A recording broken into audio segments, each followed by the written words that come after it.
They are. 300,000 refugees in recent years, and you're sat there saying that we are not humanitarian. What planet are you living on? You'll want to pay attention to this. Professor Matt Goodwin, calm and composed, faced off against political commentator Fahima Mohammed in a live on-air debate that quickly became a masterclass in control. There were no theatrics, no raised voices, just firm, deliberate exchanges. Fahima came in hard, challenging Goodwin's stance on immigration with passion and conviction. But while she pressed emotionally, Goodwin responded with precision, grounded in facts, unwavering in tone, and unwilling to concede an inch. It was a clash of conviction versus composure, and Goodwin never once lost his footing. Well, I think, the problem here is Labour used to be the party of the people. Now it seems to be the party of the professionals, and it's copying reform. Instead of leading, it's chasing, and it's mimicking things that people did not vote for them in the first place. And I think that is the real problem. And also, it's not just about the fact that they're not actually clamping down on immigration. There are so many other issues that needs to be raised, which the Labour Party stands for, like welfare, education, the NHS. We've got so much shortage of skilled people to fill in even the NHS with over 100,000 vacancies. And, expenses are still high. They're targeting very vulnerable people at the moment.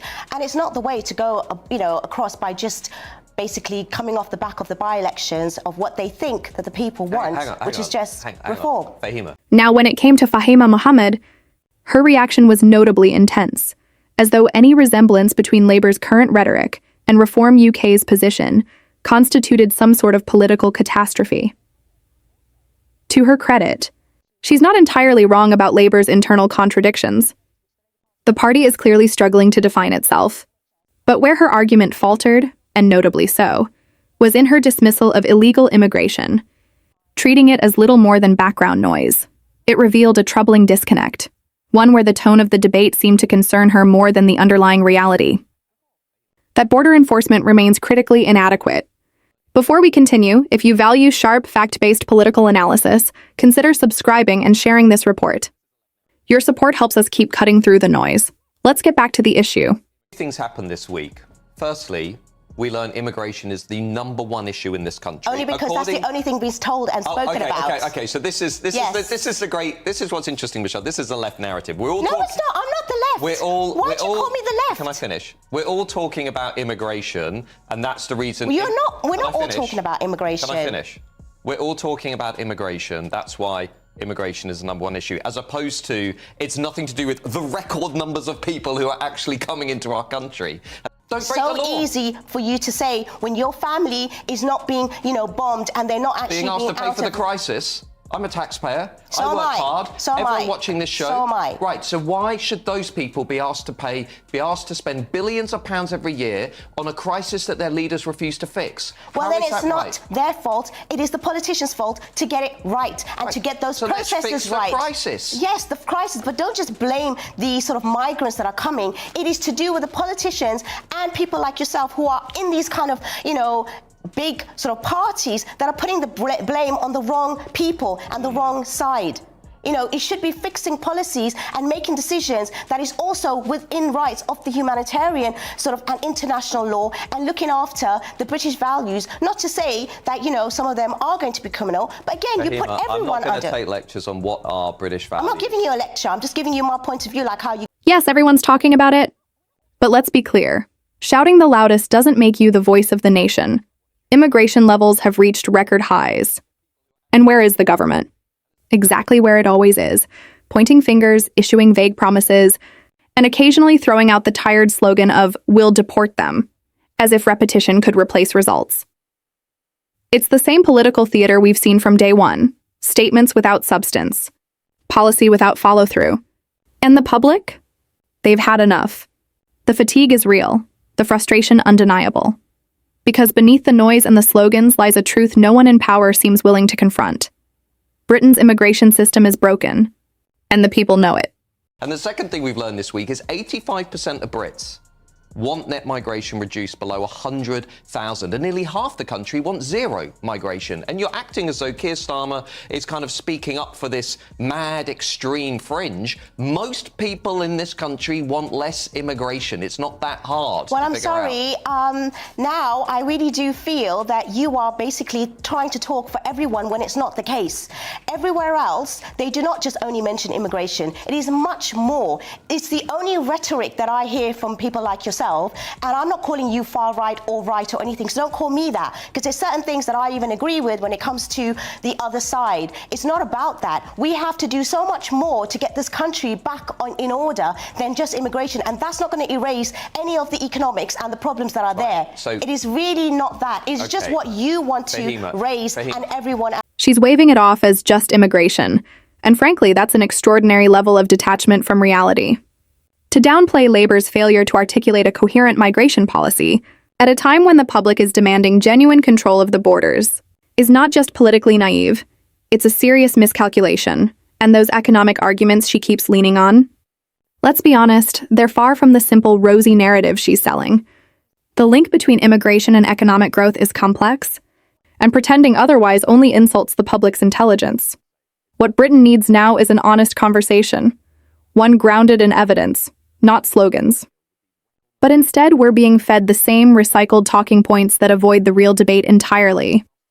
As I say, it's the #1 issue in the country. That's the British people. Because that's the telescope right now that's been put on. That's the British people who are saying we don't want to have to deal with these record numbers of people, many of whom are breaking our laws. And it's the British people who are watching this show who are being asked to pay £15 billion over the next 10 years, 5 million a day for hotels and accommodation. You talk about economics. How about we take that 15 billion by fixing the illegal migration crisis? And how about we have 10 new hospitals for the British people? Why don't we do that? Well, why can't we also fix the processes in the first place? It's been so long where people are waiting for their immigration status. They are not actually being processed properly. We don't have the staff. We do not have all of that. But all everyone is talking about, like as if it's just the migrants' fault. And there it is again. Selective interpretation dressed up as argument. Matt Goodwin couldn't have been clearer. Immigration isn't just another policy debate. It's the defining issue shaping everything from the economy to social cohesion. Look at the facts. Across the country, hundreds of hotels are filled with asylum seekers, costing the taxpayer millions every single day. It's a system that's not just unsustainable. It's collapsing under its own weight. This isn't policy. It's crisis management on repeat. And the financial fallout? Predictable. Westminster's answer to its own failures will be the same as always. Squeeze the public harder. When the Treasury runs dry, they don't cut waste. They come for your wallet. And this is not fair. The state is now taking British taxpayers' money, giving it to private companies like Serco, who are outbidding the British people in their own housing market to give more favourable contracts to illegal migrants and asylum seekers. You talk about fairness. My question is, how is that fair? They are not doing that for everyone. At the end of the day, you have to understand they are all not criminals. They are all not here living in hotels. They all don't have the benefits like you think. A lot of them are wanting to work. They're just not given the process to do that. They are also needing to do you think they should be allowed to work? Well, if they are going through a process and they are actually filling the sort of criteria that meant to be, because at the end of the day, every country has taken a certain amount. I do not think that it should be overly exaggerated with regards to everyone being criminal, everyone here being economic migrants, and they are just here to cause havoc. Meanwhile, it's working-class communities that continue to face the brunt of rising crime, from grooming gangs to lawlessness that's gone unchecked for far too long. And yet, Fahima Mohammed appears more invested in delivering polished soundbites and rhetorical lectures on compassion, as if she's speaking from a stage rather than confronting on-the-ground realities. What's troubling is the clear imbalance in her priorities. The same urgency she projects in defending her political narrative is conspicuously absent when it comes to acknowledging the suffering of actual victims. Let's be clear. Her outrage seems less about justice and more about preserving political optics and insulating her own community from criticism. That's not leadership. That's avoidance. 300,000 refugees over the last 3 or 4 years.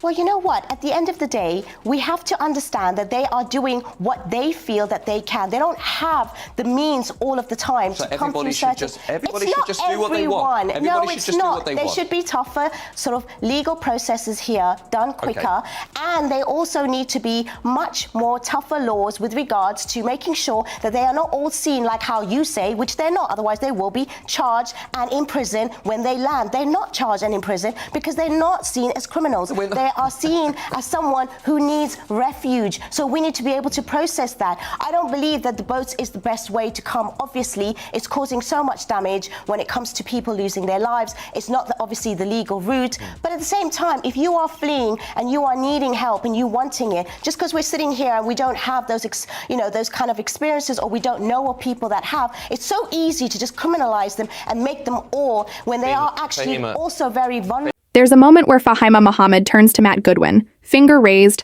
calling for compassion and safe havens. And on the surface, it's a noble sentiment, one that resonates with Britain's proud humanitarian legacy. But let's move beyond rhetoric. For many ordinary Britons, what they receive in return isn't safety or stability. It's reflected in rising crime statistics, overburdened public services, and housing queues that never seem to move. Mohammed champions protection for refugees, and that's a legitimate cause. But her advocacy becomes noticeably muted when the impact begins to affect the very communities expected to absorb the consequences. When once quiet towns begin appearing on crime maps, the shift is not abstract, it's felt. It's easy to champion ideals from a safe distance. Much harder to confront the reality faced by those on the front line of policy failure. Starting point is always, what about the rights and the sense of fairness for people who are that's coming what Britain, from outside that's what of British the country values who are breaking our law? I'm sorry, they're not all breaking the law. They're not all breaking the law. You live in some fantasy land. No, you live in a very different land. The British culture is based on the notion of fair play, which is if people come into the country... Which is humanitarian as well, refuge. And it's also Christian for you to also not be so hostile like you and talk like you and put everyone in that sort of boat like they are. 300,000 refugees in recent years, and you're sat there saying that we are not humanitarian. What planet are you living on? You don't need to watch the entire exchange. One moment captures the essence. We're being lectured on morality, humanitarian duty, and so-called British values by individuals who have already reaped the full benefits of this country's openness and opportunity. And now, as the UK faces ridicule on the world stage, dismissed by some as a declining power simply for showing restraint and compassion, those same voices return. Not with thanks. Not with perspective. But with condemnation, they criticize a nation that's done more than most would ever attempt. And they do so from a place entirely detached from the public mood. It's not just tone deaf. It's fundamentally disconnected from the realities this country is now forced to confront. So easy for you to say when your family is not being, bombed and they're not actually being asked to pay for the crisis. I'm a taxpayer. So I work hard. So Everyone watching this show. So am I. Right, so why should those people be asked to spend billions of pounds every year on a crisis that their leaders refuse to fix? Well, then it's not their fault. It is the politicians' fault to get it right and to get those processes let's fix right. The crisis. Yes, the crisis, but don't just blame the sort of migrants that are coming. It is to do with the politicians and people like yourself who are in these kind of, big sort of parties that are putting the blame on the wrong people and the wrong side.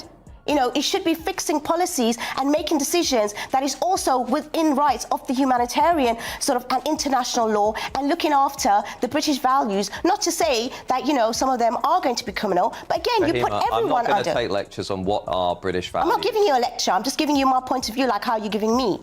As I say, it's the #1 issue in the country. That's the British people... Because that's the telescope right now that's been put on. That's the British people who are saying we don't want to have to deal with these record numbers of people, many of whom are breaking our laws. And it's the British people who are watching this show who are being asked to pay £15 billion over the next 10 years, $5 million a day for hotels and accommodation. You talk about economics. How about we take that $15 billion by fixing the illegal migration crisis? And how about we have 10 new hospitals for the British people. Why don't we do that? Well, why can't we also fix the processes in the first place? It's been so long where people are waiting for their immigration status. They are not actually being processed properly. We don't have the staff. We do not have all of that. But all everyone is talking about, like as if it's just the migrants' fault themselves. Matt Goodwin didn't just defend his position.